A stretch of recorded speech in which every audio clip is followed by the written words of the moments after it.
G'day and welcome to another edition of Hef's Homebrew. I'm going to call this a Homebrew Wednesday video. There's two reasons why I wanted to do this video. First one is to just give you a little sneak peek at my Galaxy Lager. I'm not doing a full review of this yet. I will do that later on. It's only been in the bottle for 3 weeks, and I like to wait a little bit longer than that kind of 4 to 6 week mark before doing a review, to give you a more accurate picture of what it's actually like.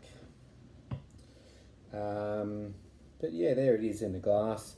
Good carbonation coming up. As I said, only 3 weeks in the bottle, and I think 3 days in the fridge. It was 5.25% out of the fermenter, so roughly 5.75% ABV.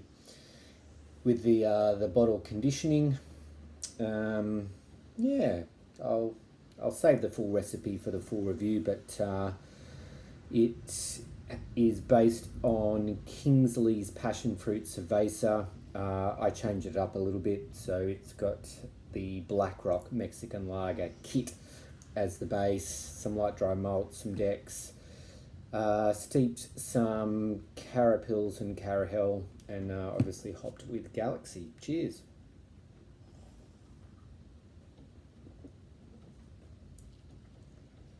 Very happy with it so far. Used Nova Lager yeast for the first time, and I am a convert. Absolutely. Second reason why I wanted to do this video was I'm looking to change up my brewing method, and I'm lucky enough to have some outstanding home brewers who watch and comment on my videos, and I'm looking for a little bit of advice. So obviously I'm a kit brewer, but I'm one of those people who is always looking for new ways to improve my beers and to change things up a little bit. And experiment and see what it turns out like. First of all, I am unable, due to time constraints, to jump straight into all grain brewing. I don't have the money to buy the fancy equipment that a lot of people use. I know it's not absolutely necessary, but I also, to be honest, I lack the handyman skills, let's say, to be able to rig something up myself on the cheap, and I just don't have the time for an all grain brew day at the moment. However, I'm hopeful that in the coming years I will be able to move into potentially a brew in a bag setup.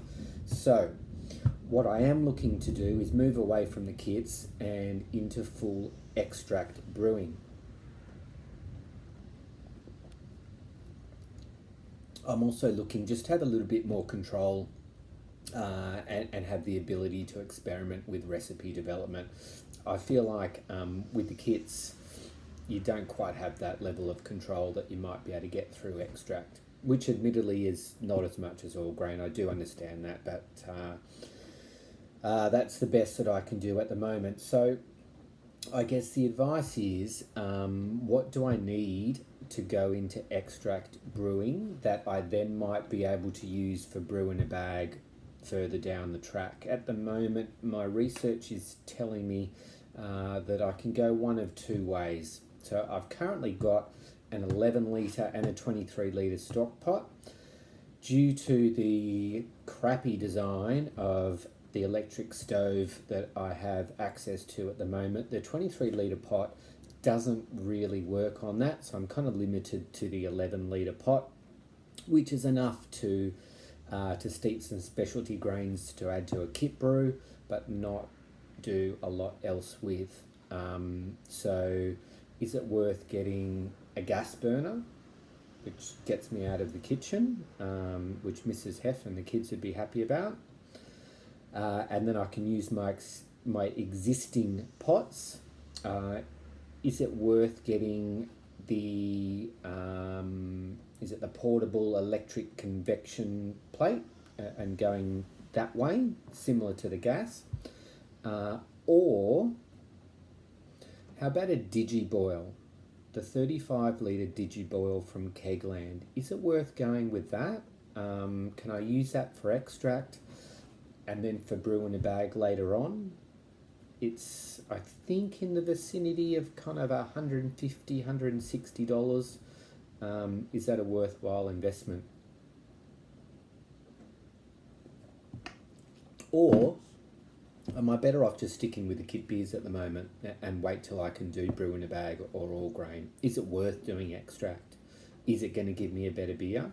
Is it going to give me that control and ability to develop my own recipes and come up with beers that are truly my own? If it's not, then, you know, is it worth it? Need some advice. So anyway, I might leave it there. Looking forward to seeing how this develops over the next few weeks. I am storing it in my fermenting fridge. I gave it 3 weeks to condition at 16, and now I've got it down sitting at 12, I think. Going to give it another week, and then might even drop it a little bit more. I do understand that Nova Lager doesn't necessarily need lagering per se, but I think some cold conditioning will do it good. Yeah, I probably poured out, I think I might have got a little bit of yeast in there, so it's a little bit hazier than it would otherwise have been. Tastes great though. All right, let's leave it there. Thanks for watching. Catch you next time on Hef's Homebrew.